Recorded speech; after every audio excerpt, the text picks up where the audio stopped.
की करेंसी वो ले आएगा। ये तो बहुत आसान है, हमको बैठा दे हम 10,000 की करेंसी ले आएंगे, ये तो कोई भी कर सकता है। काम कर सड़कों का, काम कर जुल्म को मिटाने का, काम कर औरतों पे होने वाले जुल्म को मिटाने का। तलाक सलासा की बात तू नहीं करता, इसलिए कि जिस मुल्क में एक इंजीनियर औरत को हाथ बांध के मार दिया गया, जिस मुल्क में हिंदुस्तान की राजधानी दिल्ली में एक औरत को पुलिस वालों के सामने मार दिया गया, जहां रोजाना गैंग रेप हो रहा है, जहां रोजाना अखबार में खबरें आ रही है, एक ब्राह्मण की बेटी जला दी गई इसलिए कि उस ब्राह्मण की बेटी का बाप उसको जहेज में फर्नीचर और गाड़ी नहीं दिया था। एक राजपूत की बेटी को जिंदा जला दिया गया इसलिए कि उस बेटी का बाप गरीब था, वह मकान बेचने के बाद भी दामाद को कार नहीं दे सका। यानी यह शादी क्या हो गई, घर की लुटाई का जरिया, ताकि वो बेटी वाले के जमीन भी बिक जाए, उसका घर भी बिक जाए, और जमीन बेच के मेरे 100 बाराती को खाना खिलाए, और जमीन बेच करके वह मुझको गाड़ी भी दे, और जमीन बेच करके वह मैं अपनी बेटी को जेवर भी दे, ताकि मेरा घर सामान से भर जाए, 4 व्हीलर भी आ जाए, 2 व्हीलर भी आ जाए, और बारात के लिए जो हम 25 स्कॉर्पियो लेके जाएंगे उसका पैसा भी वहां से आ जाए। यानी लगता उसका घर लूट जाए मतलब नहीं, मगर मुझको 25 स्कॉर्पियो चाहिए बारात ले जाने के लिए, उसका घर बिक जाए, गिरवी रख दे सारी जमीनें, उससे बहस नहीं। उसके एक घर को लूटा के तू अपने घर को सामान से भरना चाहता है, ऐसा कभी नहीं होगा। उसका जब घर तबाह होगा तो 2 साल के बाद तेरा भी घर तबाह होगा, तेरा भी घर तबाह होगा, तेरा सुकून तबाह होगा। इस्लाम में किसी के घर को लूटा कर किसी के घर को आबाद करने का कोई फार्मूला नहीं दिया गया है। वहां एक तो बात मैं उनकी कर रहा हूं, ब्राह्मण की बेटियां मर रही है, उसके खिलाफ कोई कानून नहीं बनाता। राजपूत की बेटियां मर रही है, उसके खिलाफ कोई ज़ाब्ता नहीं बनाता।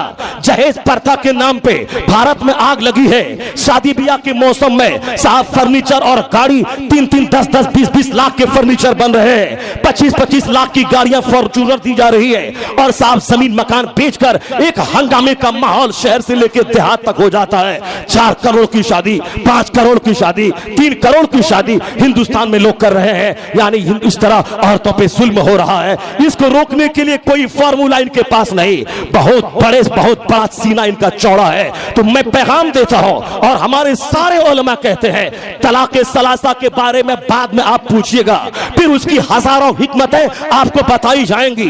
पहले ये ब्राह्मण की बेटी जो जलाई जा रही है, ये राजपूत की बेटी जो जहेज के मारे मारी जा रही है, और देखा देखी चोर दरवाजे से हिंदू घराने से मुसलमान घराने में भी तिलक और जहेज की गंदी रस्में आ गई।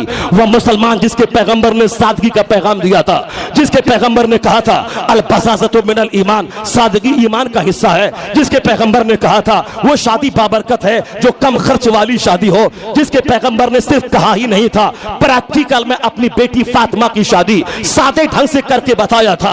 अगर मुस्तफा चाहते 1,24,000 सहाबे कराम को दावत दे देते, चलो मुस्तफा की बेटी की शादी है, आज उनके घर में दस्तरखान बिछा है, मक्का के सारे लोग आ जाते, मदीना के सारे मुसलमान आ जाते, लेकिन नहीं, सरकार दो जहां ने मस्जिद नबवी में अपनी बेटी फातिमा का अक़्द मौला अली से कर दिया।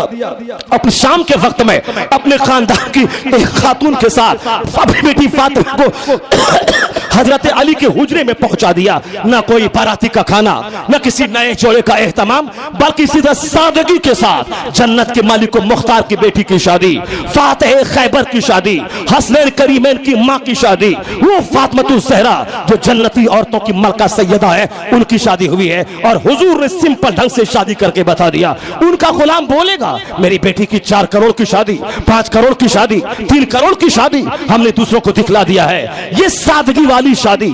अभी नोटबंदी के जमाने में एक डीएम जोड़ा, लड़का भी डीएम है होने वाला है, वह ट्रेनिंग पीरियड में आईएएस कंप्लीट कर चुका था, ट्रेनिंग पीरियड में है, अब वह 2 महीने के बाद डीएम बनेगा। लड़का भी डीएम है, लड़की भी डीएम बनने वाली है, वह दोनों उसी आईएएस जोड़ा है। अभी सिर्फ 250 रुपए कोर्ट की फीस जमा करके नवंबर में उसने शादी की। कहा कि पूरा भारत नोट के कहत में मुब्तला है, लोग हजारों की तादाद में बैंक और एटीएम के सामने लाइन लगा के खड़े हैं। ऐसे में अगर मैं शादी करूं तो ये भारत के लोगों के गुर्बत का अपमान होगा, नोटबंदी की तौहीन होगी। अब उस आईएस जोड़ा ने सिर्फ 250 रुपए में शादी की।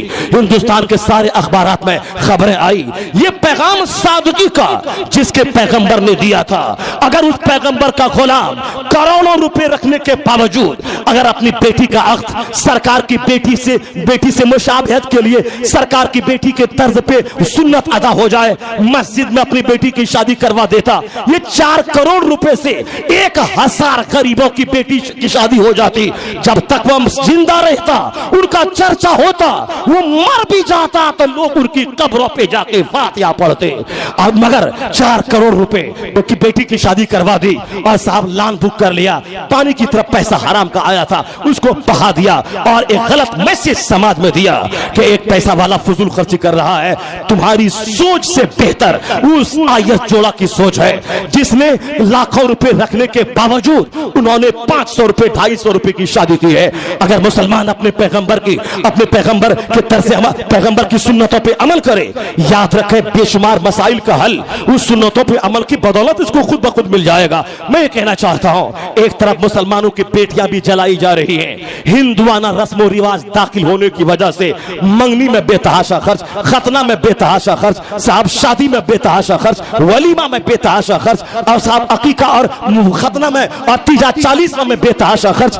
इस फजूल खर्ची की वजह से एक आदमी का घर कंगाल हो जाए, उससे बहस नहीं। मैं 100 बाराती को लेके आऊंगा, 5 टाइप का बीफ और मटन और चिकन और फिश फ्राई चाहिए और साहब गुलाब जामुन अलग, रसमलाई अलग, साहब रस फला अलग। तुम बाप की जमीन पाया है, तुम बेच के शादी करा लेगा, लेकिन तेरे समाज में 99 आदमी जो अपने बाप से जमीन नहीं पाया है वो क्या बेच के बेटी की शादी कराएगा।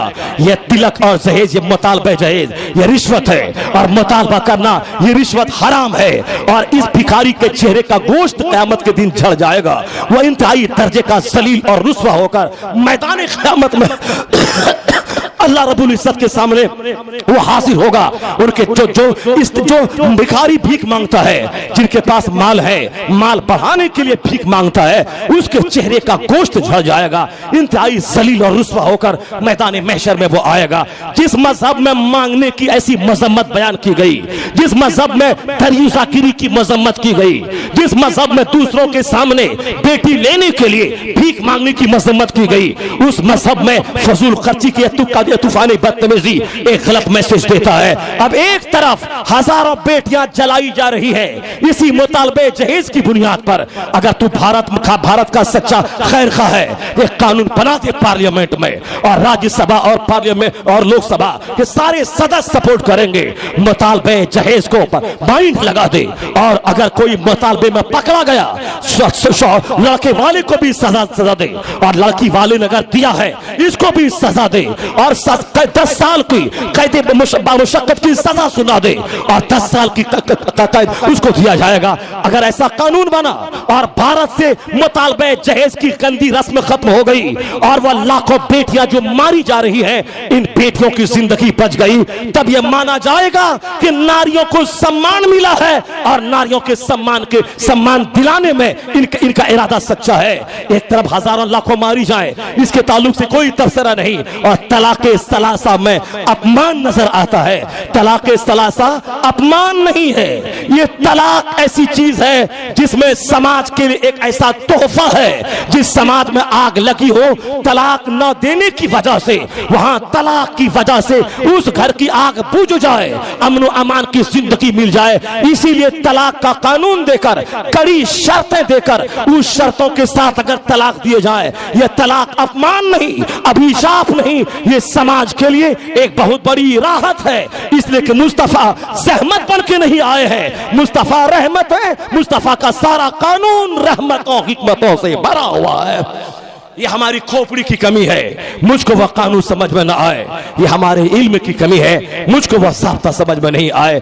यह कोई अच्छा काम करता है, इरादा चाहे का अंदर का जो भी हो, मगर बज़ाहिर एक्टिविटी से पता चलता है ये मुसलमानों को चुराने के लिए, मजहब इस्लाम को डाउन करने के लिए, इनके दिमाग में जो तासुब का चश्मा लगा है, 1000 साल तक हमारे सीने पे चढ़ के बाहर से आके हुकूमत किया है, हम उसका बदला लेंगे। ये सारी बातें नहीं करनी चाहिए। इसलिए कि भारत आज के बारे में सोचे। सोचे, आने वाले मुस्तकबिल के बारे में सोचे। अब पिछले जमाने में किसने क्या किया, अब कोई अच्छा काम किया है, तारीख लिखने वाला कोई गलत लिख दिया, और हम तो उस जमाने में थे नहीं 500 साल पहले, लेकिन जो तारीख लिखने वाला लिखा है उसी को पढ़ने के बाद हम उससे दुश्मनी कर रहे हैं। हो सकता है कि तारीख लिखने वाला झूठ लिख रहा है, हो सकता है तारीख लिखने वाला गलत लिख रहा है, इसीलिए तारीख पर एतमाद नहीं किया जाएगा, बल्कि एतमाद उस पे होगा जो बातें सच्चाई पे आधारित है। जो तारीख कुरान से टकरा जाए उस तारीख को चौराहे पे जला दिया जाएगा, जो तारीख हदीस से टकरा जाए उस तारीख की किताबों को चौराहे पे जला दिया जाएगा, उसमें कोई सच्चाई नहीं। जो तारीख हदीस और कुरान से टकराए, इसलिए तो मैं कहता हूं जो लोग अहले बैत अतहार की मोहब्बत में हजरत अमीर मुआविया को गाली देते हैं, सहाबा कराम को गाली देते हैं, वह तारीख पढ़ पढ़ के गाली देते हैं। मैं कहता हूं हदीस पाक में आया है कि हसनैन करीमैन जन्नती नौजवान के सरदार हैं। तारीख में अगर कोई इसके खिलाफ कोई बात है तो तारीख को उठा के फेंक दे और मुस्तफा की हदीस को सीने से लगा ले।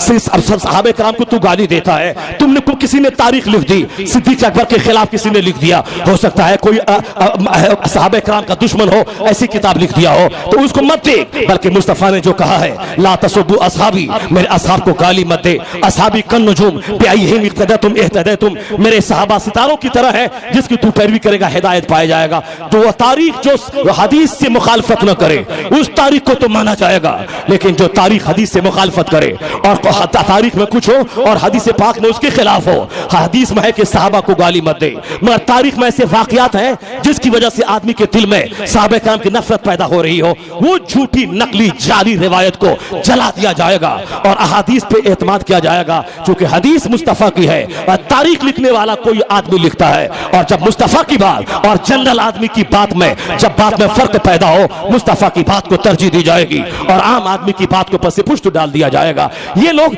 अच्छा काम करें, मुसलमानों को न चिढ़ाए, बेटी बचाओ बेटी पढ़ाओ, कुछ करना नहीं है तो अभियान छेड़ देना है। हाँ, अभियान बहुत अच्छा है, बेटी के बचाने की बात की जाए, लेकिन बेटी के बचाने का यह मतलब नहीं है कि बेटी को जीन्स और टी शर्ट पहनवा के लड़कों के सामने बैठा के स्कूल को सेनाकारी का अड्डा बना दिया जाए, हर दफ्तर को बलात्कारी का अड्डा बना दिया जाए। इस्लाम के कानून पर्दा का मजाक उड़ा के जीन्स और टी शर्ट और जीन्स भी हटा के चड्डी पहनवा के और फिर औरतों और मर्दों को एक दूसरे के खिलाफ बलात्कार करने पे उसको आमादा किया जाए, इसका यह मतलब नहीं है, यह औरतों का हक नहीं है कि चुस्त लिबास पहनवा के हमने औरतों को सम्मान दिया, यह औरतों को जलील करना है। औरतों का को सम्मान उसी में मिलता है जब उनका चेहरा सेफ रहे, जब उनका बदन सेफ रहे, जब उनकी आबरू सेफ रहे, तो हमने उसको सम्मान दिया, हमने उसको सेफ्टी दी, हमने उसको सिक्योरिटी दी। औरतों को मेंबर पे लाके नचवा रहे हैं और सारे लोग तमाशा देख रहे हैं, यह औरतों का अपमान है, नारियों का अपमान है, यह सम्मान नहीं। मर्द साहब पीछे बाइक पे बैठा है, एक औरत आगे गाड़ी चला रही है, यह औरत तो यह विकास नहीं, यह विनाश है, यह विकास नहीं, यह विनाश है। इतना ही बड़ा ख्याल है मर्द और औरत को सामने एक साथ खड़ा करने का, तो रात में सारे मर्द सोए रहे, औरतें फैक्ट्री के दरवाजे पे दरबानी की नौकरी करें, सारे मर्द घर में बैठे रहे, औरतें साहब रेलवे का ड्राइवर बन के रहे, औरतें ट्रक का ड्राइवर बन जाएं, औरतें 12-12 घंटे मशीन के सामने, वह सरिया और लोहा जहां बनता है, वह टाटा की कंपनी में वहां जाके आग के सामने वह साहब सरिया बनाए, वह 2-2 कुंटल गेहूं और धान की बोरी अपनी पीठ पर लेके वो जाएं, और साहब रात के वक्त में अपनी बीवी के हाथ में गन देके उनको गली और कुचे समाज की निगरानी के लिए उनको भेज दिए जाएं। एक रात का अंधेरा जब आता है और जब बेटी के बाहर जाने का सवाल आता है, उसको सुरक्षा चाहिए, उसको बाहर मार्केट जाना है, सुरक्षा चाहिए, सुरक्षा चाहे बाप बन जाए, बाप की सूरत में हो या भाई की सूरत में हो, जब ये कमजोर सिंफ है इसको सुरक्षा चाहिए, सुरक्षा चाहिए। फिर ये मर्दों के बराबर ये समाज में हर स्टेट पे आएंगे कैसे? इनको इज्जत मिलनी चाहिए, सम्मान मिलना चाहिए, जिस काम के लिए वह पैदा हुई है इनको वह पूरा सम्मान भरपूर मिलना चाहिए। और इतना बड़ा सम्मान दिया है किसने? औरत ने। औरत के बचाने की बात इस जमाने में आप कर रहे हैं। एक तरफ विनाश का माहौल है, दिन दहाड़े राजधानी में बलात्कार हो रहा है, और फिर और बेटी बचाओ बेटी पढ़ाओ, यही बेटी बचाओ बेटी पढ़ाओ। एक औरत चड्डी पहन ले, यही विकास है।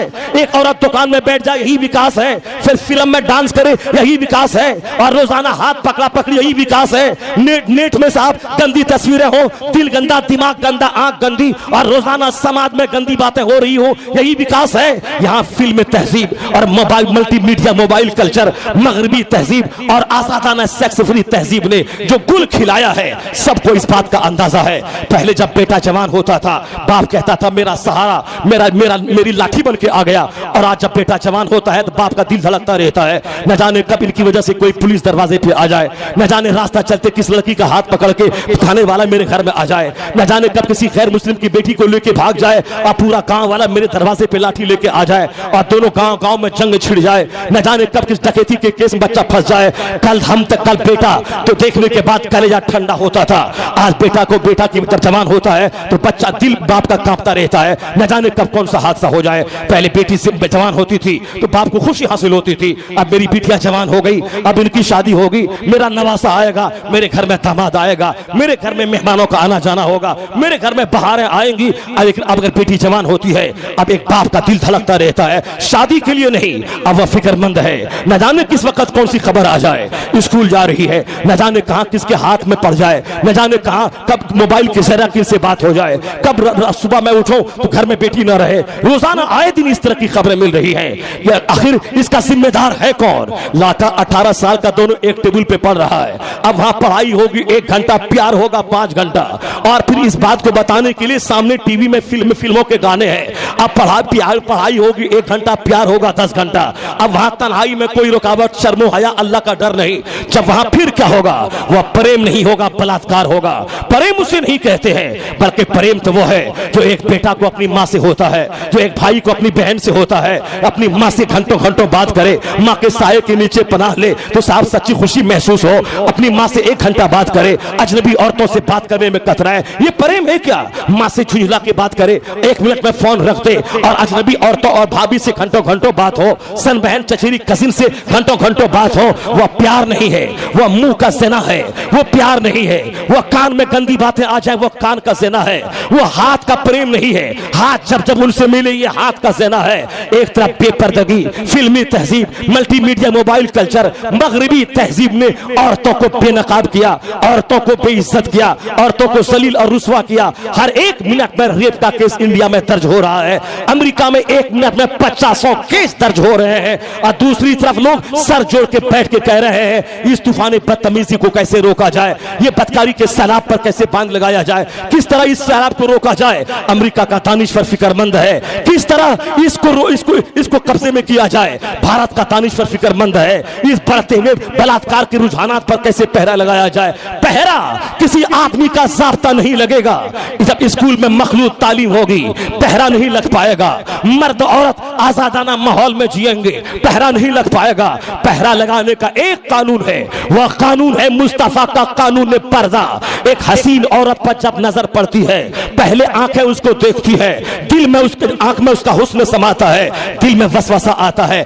बदसूरत औरत को देखने के बाद दिल में कोई हलचल ही पैदा होती है। जब लड़की का हुस्न दिमाग में आता है, तब उससे मिलने का, बार बार देखने का, उससे हाथ मिलाने का, तन्हाई में मिलने का ख्याल दिल में पैदा होता है। तो एक लड़की का चेहरा खूबसूरत है, इस्लाम कहता है चादर डाल ले चेहरे पे ताकि तेरा बाल पोशीदा रहे, ताकि तेरा हुस्न अजनबी मर्दों से पोशीदा रहे। एक काली औरत है, उसे भी आदेश है कि चादर तू डाल ले ताकि तेरा हुस्न, तेरा चेहरा छुपा रहे। यानी चादर डालने का मतलब है बदसूरती भी पर्दे में है, खूबसूरती भी पर्दे में है। एक औरत जिनके चेहरे पे बरस का दाग है, वो भी पर्दे में है।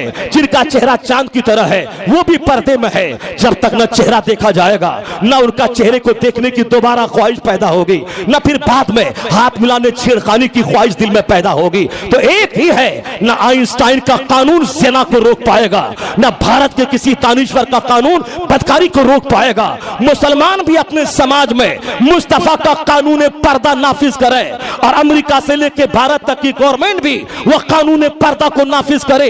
अगर कानून पर्दा नाफिज हुआ, ऑटोमेटिक 80% बलात्कार का खात्मा हो जाएगा, ऑटोमेटिक ज़िनाकारी का खात्मा हो जाएगा।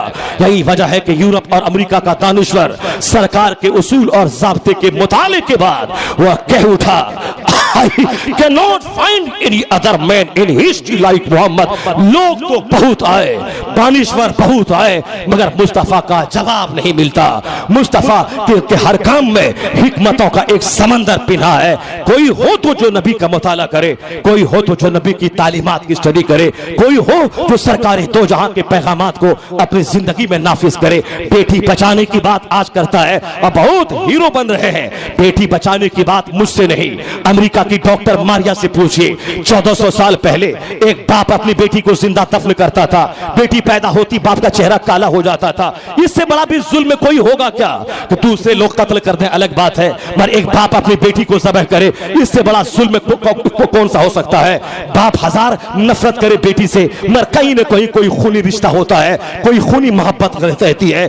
अभी नहीं चाहता है, शादी भोज है, मगर जब खून का रिश्ता गालिब आता है तो फिर सीने से एक बाप अपनी बेटी को लगा लेता है। लेकिन कितना खतरनाक और भयानक था वो सीना, जिस सीने में था पत्थर जैसा दिल, वह दिल जो अपनी नन्ही मुन्नी बेटी को जिंदा दफन करता था। मारिया कहती है बेटी को मारने के वक्त में किसने उसके बचाने की बात की है? जब एक बाप कातिल बन के बेटी को ज़बह करता था, उस वक्त बचाने की बात किसने की है? बचाने की बात कोई दूसरा नहीं, मुस्तफा जाने रहमत ने बेटी को बचाते हुए कहा था मन आला जारियतैन, जिसने तो बेटी को पाल ले, जो बेटी को बचा दे, वो मुझ मेरे साथ जन्नत में इस तरह रहेगा जिस तरह दो उंगली आपस में मिली होती है। मुस्तफा ने कहा था कयामत के दिन सवाल होगा किस जुर्म के बदले में बेटी को दफनाया गया, ये सवाल होगा। ये मुस्तफा ने कहा या बेटी को महूसत मत समझ, या बेटी साथ में रहमतों का सैलाब लेके आती है। जिस घर में बेटी पैदा हो उस घर में रहमतों की बारिश होने लगती है। बेटी को मुस्तफा ने रहमत बताया। सरकार ने फातिमा की पेशानी को बोसा दे के कहा बेटी बोसा दे जाने की चीज है, बेटी को सम्मान दिए जाने की चीज है, न कि वह दफनाने की चीज है। तो डॉक्टर मारिया कहती है कि जब बेटी को मारी जाती थी उस वक्त बचाने की बात कोई दूसरा नहीं किया है, मुस्तफा जान रहमत ने बेटी को बचाया है।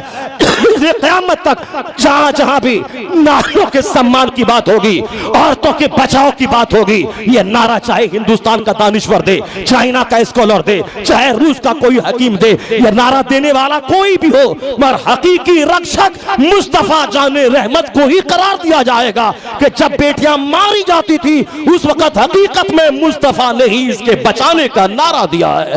तो बेटी बचाओ बेटी पढ़ाओ, यह नारा आज के दानिश्वर देने के बाद वह साहब सीना पे ठोकते हैं हमने बहुत बड़ा तीर मारा है। हाँ, बेटी बचाने की बात करना बहुत अच्छी बात है, लेकिन मजहब इस्लाम के हवाले से भी बात करें। इस्लाम के पैगंबर ने भी ऐसा कहा है, इस्लाम मजहब में भी ऐसा दस्तूर दिया गया है, हम उस दस्तूर का सम्मान करते हैं। मुसलमान अपने मजहब के उसूल के मुताबिक वो अपनी बेटियों के सम्मान और बेटियों के पढ़ाने लिखाने और बेटियों के बचाने की बात करें।